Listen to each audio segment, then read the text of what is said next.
Hello, Turkish army. We are playing chess against a 2027. I used to be that rating, I think. I don't remember. He's playing the London opening. The London opening is an opening that I teach my chess students. So that's pretty exciting. Oh, I forgot what I play against D captures C. Well, this is the line that he's allowed to play. The chess rules actually permit these moves in this order. If he takes on C, if he plays dc5, I play queen b2, and then I can play queen c3 after that. That's the plan anyway. We're trying to disrupt his queenside play because he moved his bishop away from that side of the board. So we're trying to highlight the fact that he's undefended his queenside. This is a move he can play. I think normally c5 is like really bad. You don't want to play it. I want to play c5 to block up the d3 square, then play g6 and bishop f5. Attacking the queen, shutting out his light-scored bishop, and then I can even play e6 after that. Oh, I shouldn't play e6. I think I'll start... I don't know what to do, honestly. I'll start with g6. I'm trying to play bishop f5. He might notice that and then play bishop d3, and then c4 comes with tempo, and then we have bishop f5 after that.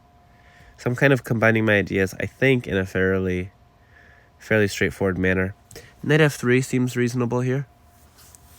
Bishop g7, just not rushing, not freaking out. And then he'll have to commit his bishop. Maybe bishop e2. And then after bishop e2, I play bishop f5. That's my plan, is to kind of hesitate with the move, bishop f5. Oh, he took. So now I can't play my plan. Okay. We take. So he just took here. And what's the downside of taking? Well, now he has less control over the center. He got to play the move that he really wanted to play, but I just don't think it's so valuable. It's a bit more harmonious than it would have been otherwise, although I'm pretty sure e5, e4 is strong.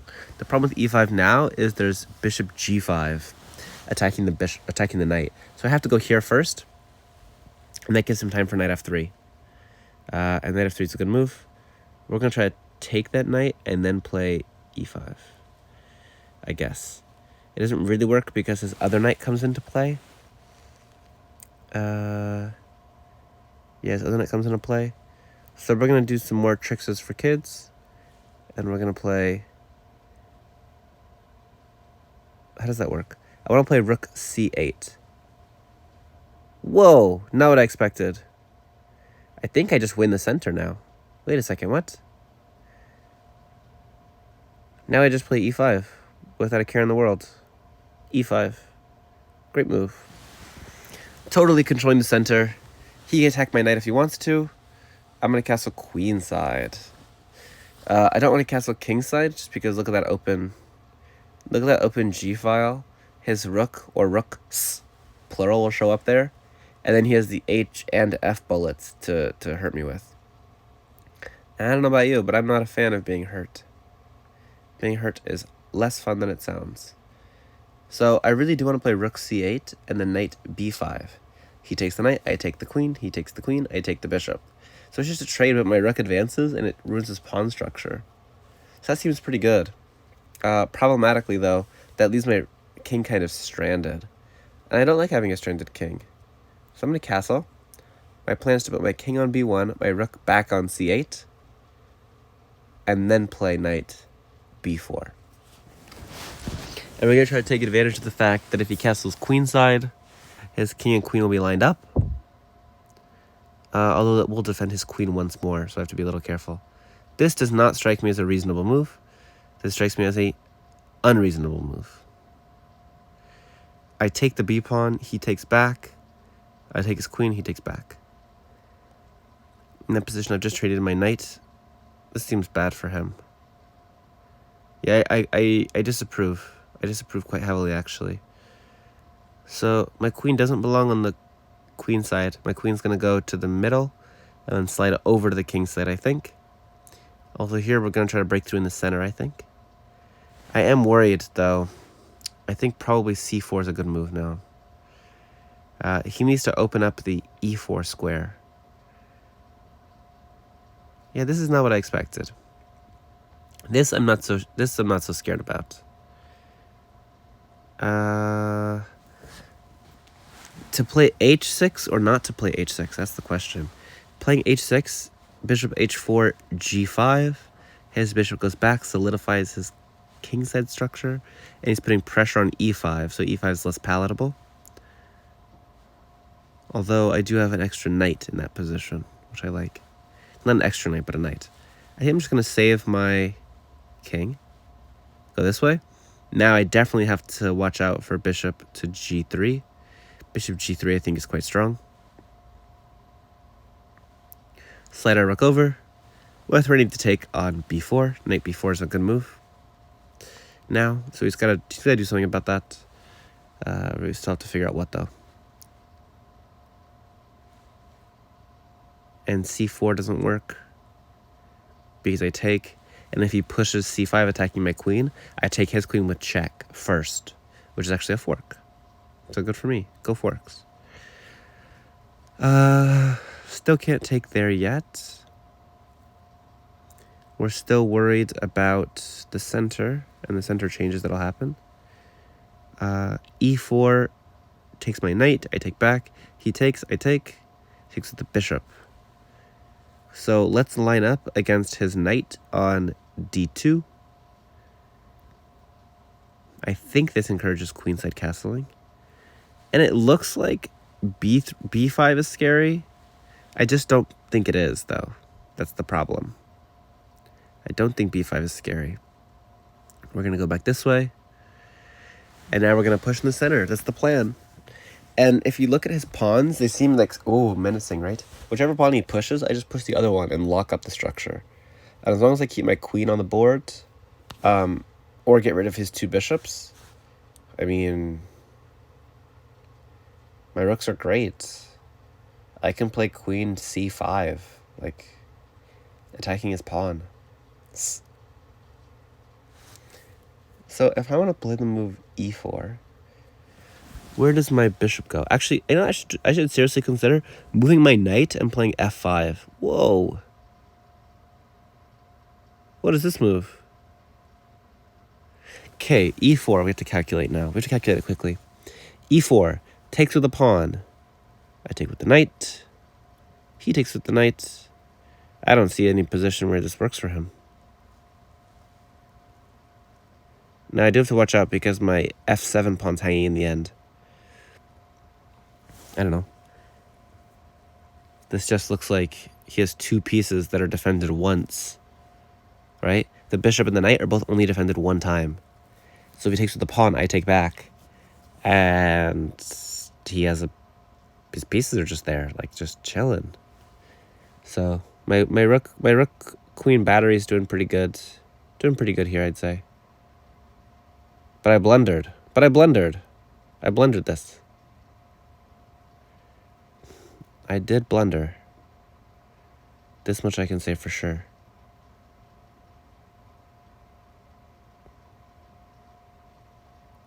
Okay. So we're going to get two pieces. We're going to get two pieces. Two pieces like this. And then we're going to threaten the queen and a pawn. Like this. So we're threatening rook c3 here. And we're also threatening knight captures f4. So his king has to go back to e2. Then I take on c3. And that's like, I don't know, that's pretty good to me. Actually, if his knight goes back to e2, if his king goes back to e2, this is a strange position, because I think I win the queen. Or I think I win a lot of stuff here. Like, I win at least the f4 and c3 pawns with a massive initiative. Knight comes into f5, open line to the king. This is that. I gave up my queen, sure, but I'm kind of stressed out for him. Okay, he's trying to save things. No saving things. So I can't take that now. But maybe I can take it later. That's a pawn. This is check. So here's the issue I'm having. I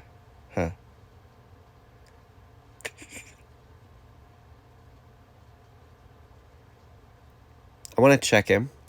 Then his king goes back to e2.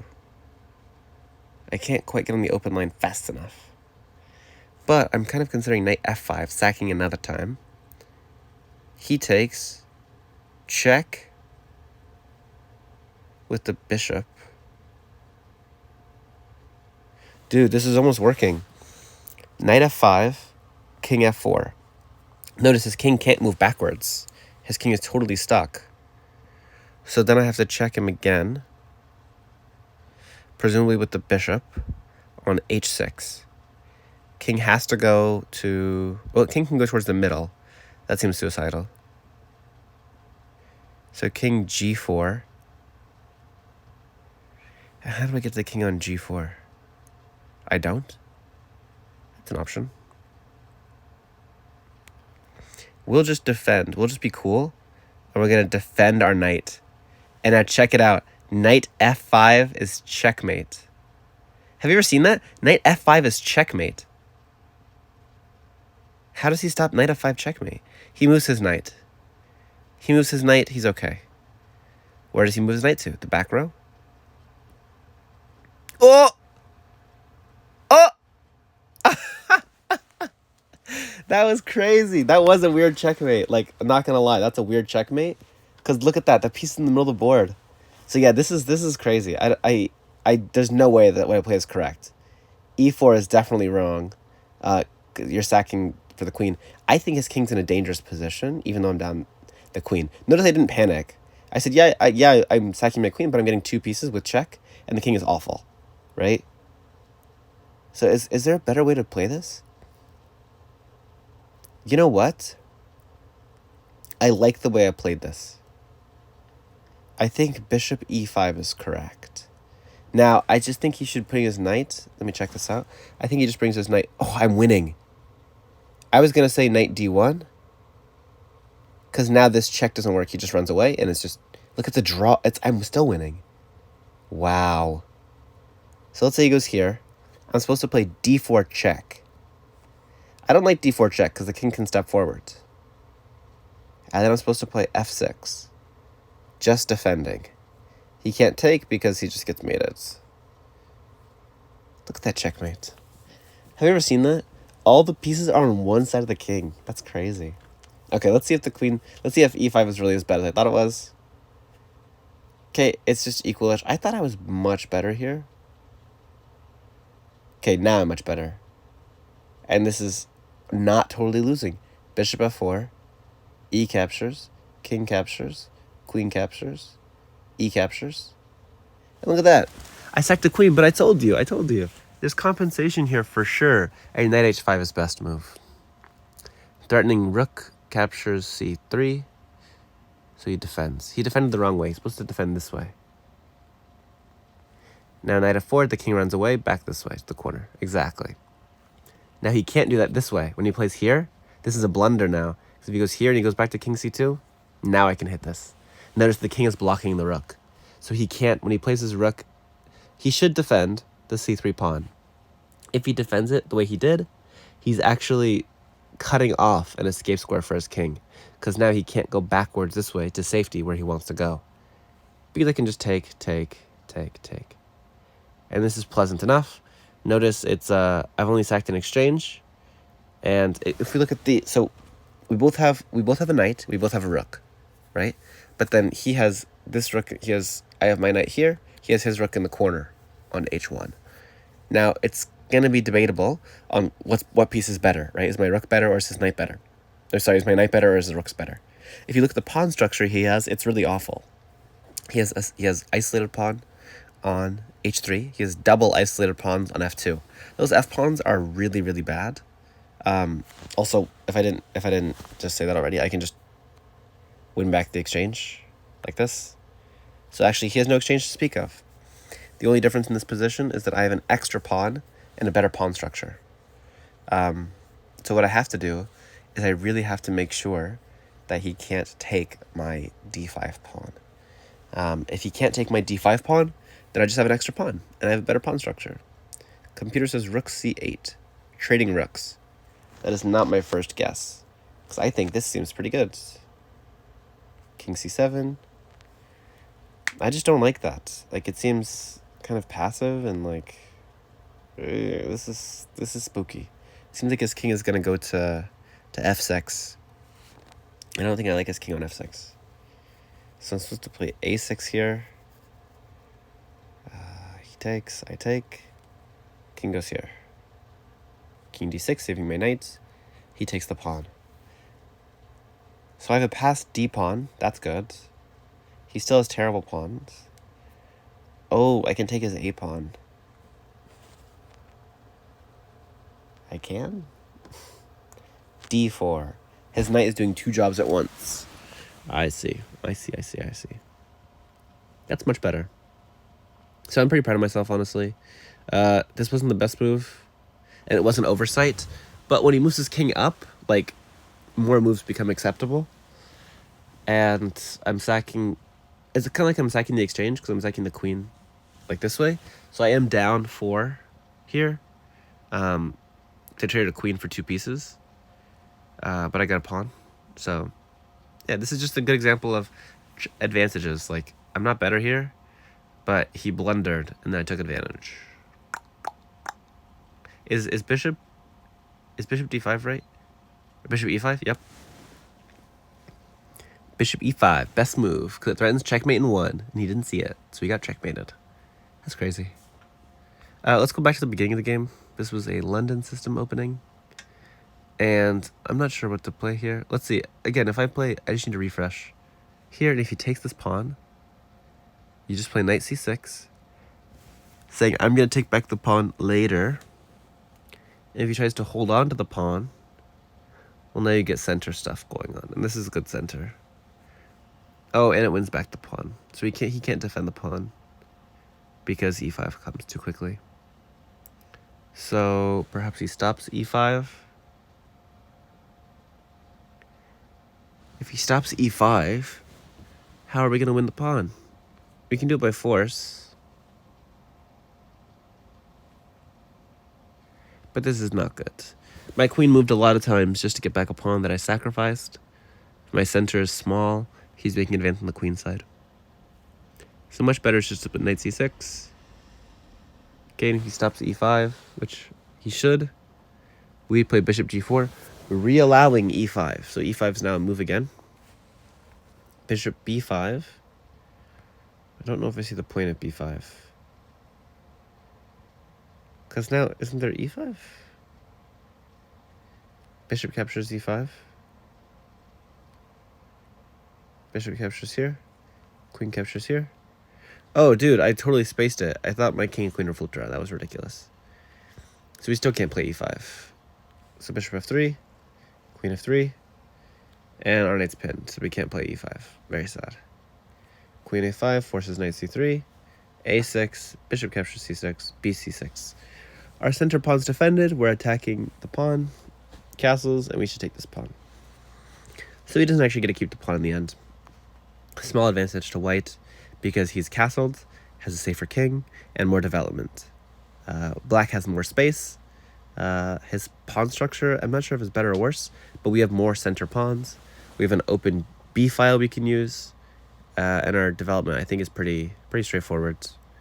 E3, bishop e7 castles. Our rooks can go in the G and E files if we want them to, etc. So I think that's not so bad, and this is why we can go. This is why when he stops us with e5, I'm just calculating again what happens if he takes the pawn, real quick. Okay, instead he just defended. Knight comes out, that's good. Okay, attacking the pawn. And here, g6 is best move. I just like when the queen's on c2, the bishop from f5 really targets it, right? There's even some lines where you can sack like that. Here we play g6. I think it's just a very harmonious move. We're making an anchor point for f5, and we're also allowing our bishop to develop. He took. Computer doesn't see this move.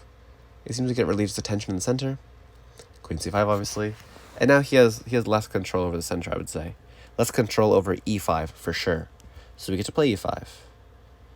And bishop d3 doesn't adjust e5. Oh, we should have played e5 here. Notice when I say things like that, like, what does this move do? Sure, it takes a pawn, but it also undefends e5. So now e5 should be on our radar, which is why knight g to f3 is the best move to stop e5. But he didn't play that. He played a different move.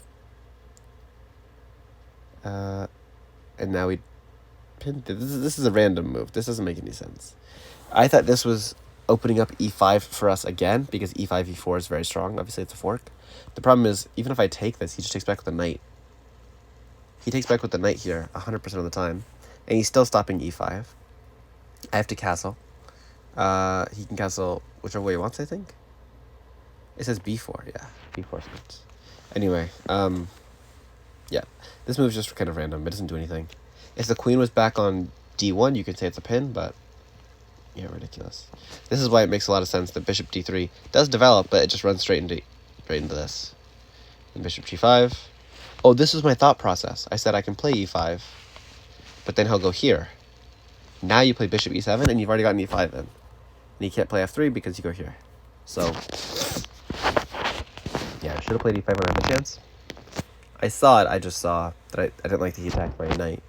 But I wanted to play bishop e7 anyway, so I should have played it instead of playing bishop e7, bishop g7 first. Okay, attacking a piece, giving up our bishop, so now we don't have two bishops. And for what? What did we trade? We traded the two bishops, which are long-range pieces, in a position that looks like it's going to become fairly open. And what did we get in return? We got a center, which is good. And we gave up our light-squared bishop for the knight. And he took the wrong way. So we have a good center. Although I like his pawn on f3. We don't have so many weaknesses. I mean, I consider the f7 pawn a weakness. I consider the b7 pawn a weakness. So we solved the b7 problem, but the f7 problem still exists.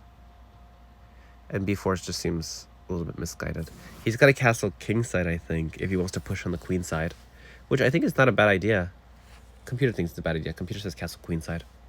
I was going to play king b8. I was going to line up and then try to fire down the middle. Let's see if this plan works. Let's say he just, I don't know. What should he do here? King b1. King b1, great move. Here, I was going to play here. I don't know, let's say he plays here. Does knight b4 work? Knight b4, if he takes it. Oh, you don't take the queen, you take this way. Oh ho ho. Oh, rats. Yeah, he's upset. I didn't see that. And b4. Queen should go back to d6 or e7. I don't like e7 just because it's like a pin. And pins are scary. Like I'd be afraid of, honestly, my fear is something like c4. Pretend that knight b4 doesn't work. Let's just say we take it. His knight comes in this way. And again, pretend that b4 is not undefended. So probably like a3. Here. Here.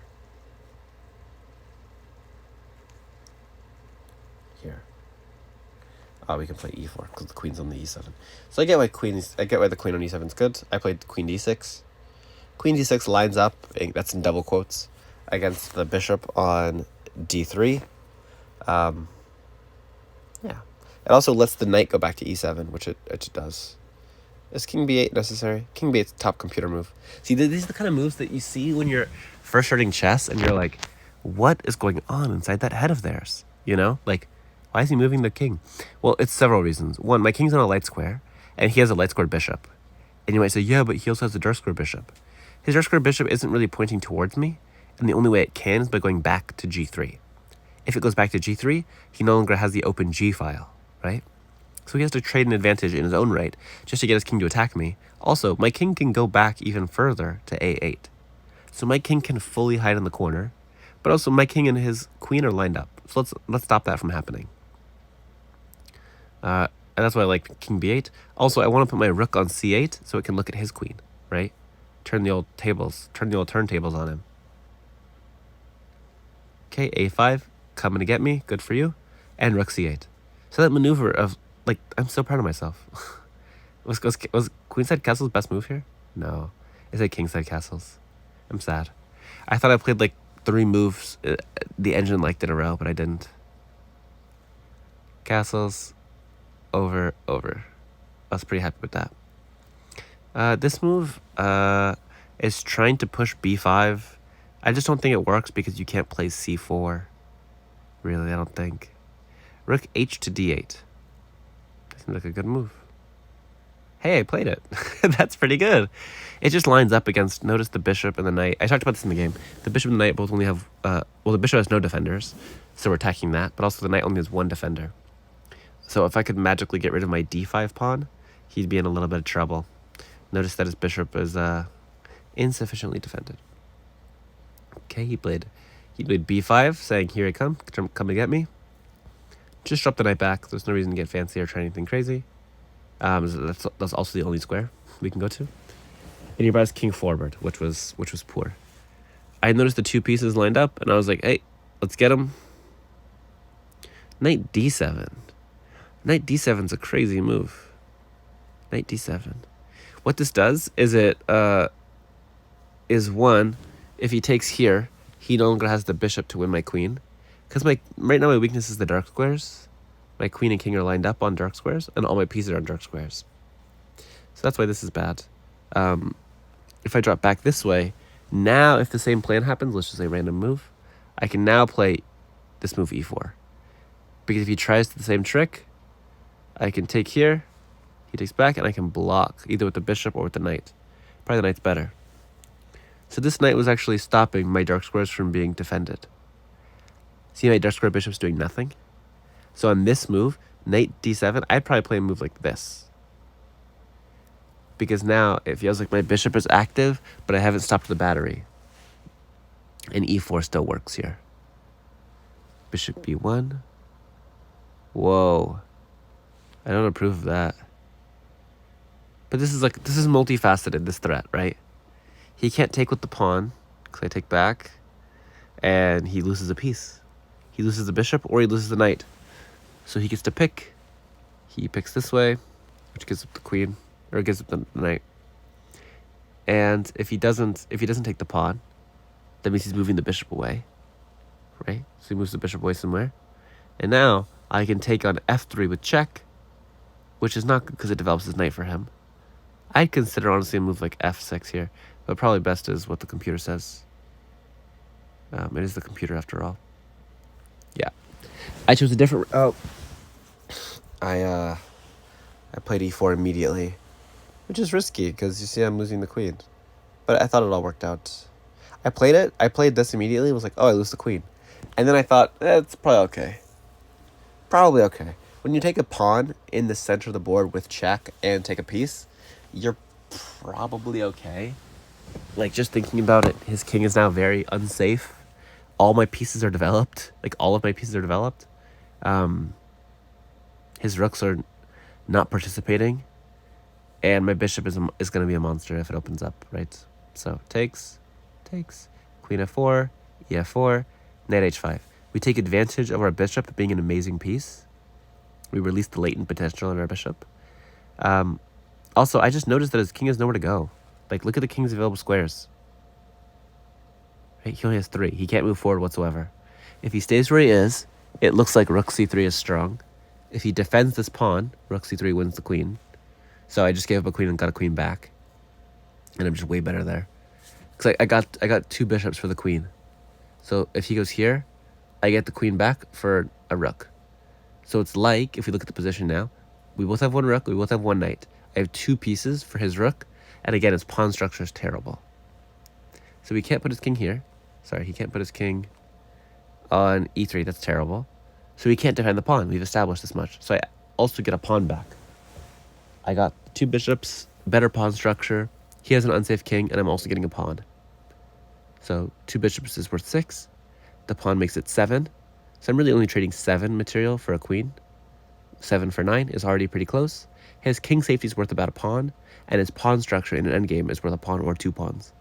So, okay, it's not so bad. If you look at the material count right now as it stands, 2 rooks for 2 rooks, a knight for a knight. I have 2 pieces for the queen. And that's it. 2 pieces for the queen. So I should be down 3 right now in material. Although I would say his king safety is a bit suspicious, and I have all my pieces developed. So that's probably about a 1 or 2 point loss, like a 1 or 2 point advantage for me, is that his king is so unsafe while my pieces are developed. So really it's only closer to a 1 point sacrifice, I would say. And then in addition to the pawn structure losses, like if I don't lose the game by sacking my queen immediately, then that's at least a pawn as well. So I'd say we're pretty close to equal actually in this position. And you can see the computer agrees. I'm down a queen, right? I lost my queen, but I'm only down 0.4. So my position, like the actual situation itself, makes up for about 8 points of loss, right? And I'm saying 8 points of loss being generous. Obviously, I have 2 pieces for the queen, so not so bad. Rook comes in, defends the wrong way. That's the sad part. If he'd gone here, this is better for him. Okay, why does the computer say 0.5? It's only 0.5. We looked at it before. And rook a4, now all of a sudden I'm like way better. Because knight f4, the king can't come this way. And you can't do this trick now, it doesn't work. It does work? It's a fork. Oh my gosh. So yeah, his king still can't go there. His king can't go this way, so it has to go this way. And those are the situations you love when the opponent only has 1 move. And now we can't just simplify. Or we can. See, this is like way comfortable. Way comfortable. Because see, 1 rook each, 1 knight each. I'm up a pawn. And have a better pawn structure. So that's definitely worth the exchange. The better pawn structure, like he can never move on the queen side. My knight can just go back and forth from h5 to f5, f4. I can trade rooks, which loses immediately apparently. Knight b3. And so forth. He's blockading my pawn. Anyway, this is so good. So I didn't see this position, but if you had played knight a4, I would have been like a question mark, and I would have done this immediately. I just said, woohoo! I sacked a queen, and you don't even notice it. It was just like I sacked an exchange for a pawn. You know? This is a great position. Better, however. So remember before it said this was this is 0.4 for white. Here it said 0.7 for black. Knight f4, and now it's still 0.4. You can see 2. And the best move is knight f5. Just getting on in there. Knight f5 confuses me. Oh, knight f5 is starting to win a queen. He plays a random move. We play knight d4. Notice the pawn's pinned. Can't take because the rook is looking at the king. This rook is pinning the pawn, so we utilize the pin. That's kind of nice. We give the check here. Whoops. We give the check here, force him to step in front of the pawn, and then we immediately utilize the pin. Say, haha, you're pinned. If I was him, I would just run back even further. And then we have knight e2. Knight e2. Attacking the c3 pawn even more.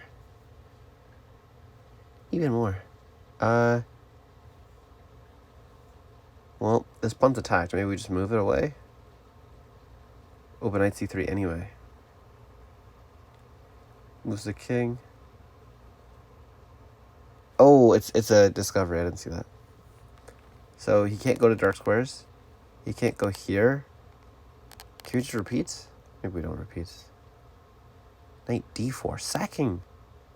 Oh, wait a second. What? I'm so confused by this position. Oh, knight e2. Wow, this is severe. This is really serious stuff. Okay, the last try is here. Lining up with the rook. Never a good idea. D capture c4, unlining up with the rook. queen captures c3. Oh, queen captures c3. What? Sacking the queen's the best move? What if you just play a normal move like taking? Knight captures b5. That's an undefended knight. That's an undefended queen. Yikes. Okay, you can see there's a lot of tactics in this position. I'm proud of this game, even with me not seeing that I lose the queen right away, that I was able to like calculate and resolve the situation. And sure, he blundered, but you can see the situation's pretty bad for him, even if he played the correct move. How he played was bad, though. And to analyze my plans here, if he had gone back this way, I just takes, and I'm pretty happy here. Both have a knight, both have a rook. I'm up a pawn, and I'm up a pawn. I was going to say up a pawn, and I'm done the exchange, but I'm not even done the exchange. I just take, and he takes back. So I'm just up a pawn with a better pawn structure. Computer says +3 for black. That's sensible. Otherwise, that was if he went back this way. And how did it go from +1 to plus?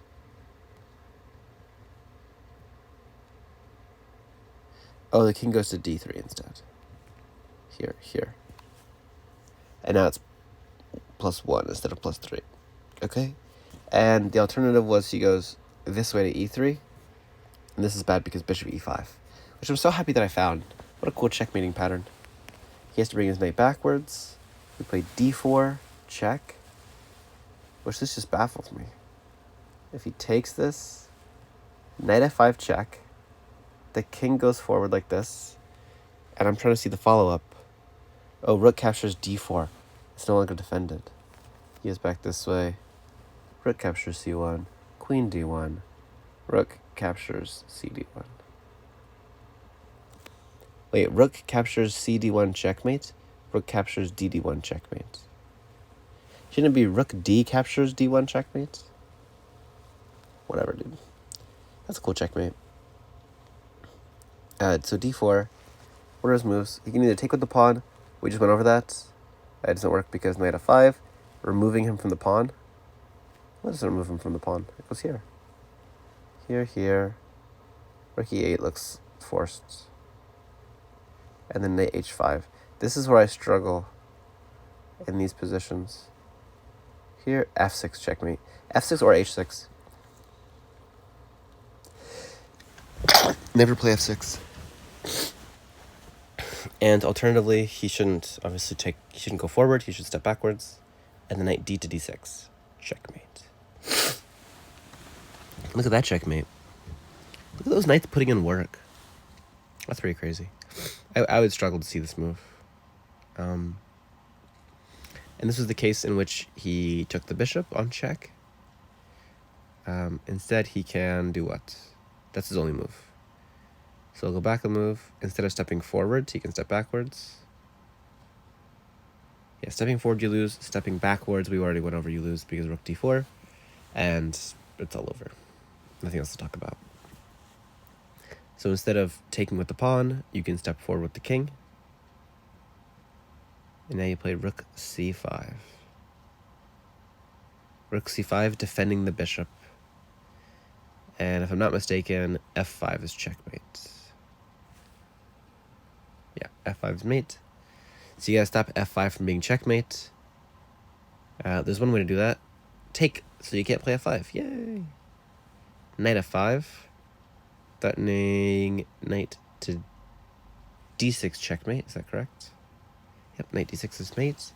So you have to stop knight d6. Okay, queen e6. That does the trick, because now knight d6, queen d6. So we win the queen. Play bishop d6. This opens up our rook. So now we have this rook coming over. Oh, wait. Rook c4. Defending. And now this is mate. Okay, whatever, dude. That's a lot of moves. Here, we can't play f5 yet because the bishop's undefended. Gotcha. And if he goes back, d captures c3. Papa John's. Knight f5 is always good. We're attacking the queen. Rook c to d1. Stopping such ideas. And then knight e6. Knight e6 is such a hard move to play. Look at this. We go forwards and then backwards. But we're attacking d4 1,000,000 times. Here, bishop takes, knight takes c3. I don't know, dude.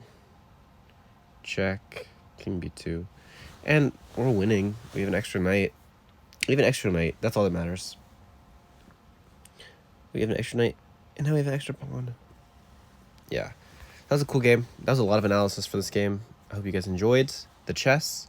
If you guys were wondering where Trifon Camiguel is from, he's from Saudi Arabia. Let's go Saudi Arabia. Stay right there. Go Saudi Arabia. Yeah. Quick refresher of the game. London system opening. Again, we learned that if he takes there, we still just play knight c6 anyway, so we don't care if he takes. Knight c6, threatening e5. Okay, brings the knight out. We attack the pawn. g6 is best. When queen c2, g6 often has better effect because we're making an anchor point for bishop f5. He takes, we take. Taking relieves tension and also undefends the e5 square, so e5 becomes quite strong and should have been played at this point. e5, again, is the goal, and so we can make that happen. How do we make e5 happen here? I forgot. Oh, knight h5. Knight h5, attacking the bishop and strengthens e5. But instead I played here, which is just nonsense. That's random. Taking with the g-pawn's obviously wrong. We want to capture with the knight to reinforce e5. e5 here was good, and castling queenside was a fault. I should have castled the other way. Okay, castles, this is all fine. He's trying to attack me on the queen side, and I hide on the queen side. I kind of attack him back on the queen side, right? Okay, bringing my rook to the middle was best. Notice there's an undefended piece, so we want to line up against it. This is good, and here's a bit of a mistake. Now it's not horrible, but obviously I'm better here. He moved his king, so I'm +1 here at least, just due to king safety. He's trying to hide. This was bad, but it ended up working out. We get 1 bishop for a pawn, 2 bishops, so we're 2 bishops for a pawn, which is why we're +4, or why he's +4. Because really, 2 bishops for a queen. Queen is 9, 2 pieces is 6, so we're down 3, but we gave up a pawn as well. Right here, we gave up the pawn on the first move, there. So that's why we're +4 down. We're down 4. But we get a lot of initiative here, and actually, maybe we're not even so much worse. It's like 0.4. This is the blunder. He should have played rook a4, although it's still bad. Take, and that is much worse. Bishop e5, killer blow. Threatening mate in 1, hard to see. And there's even complications if he does see it. Notice his king has no moves. If he moves his knight, we play d4. And checkmate. GG, stay tuned.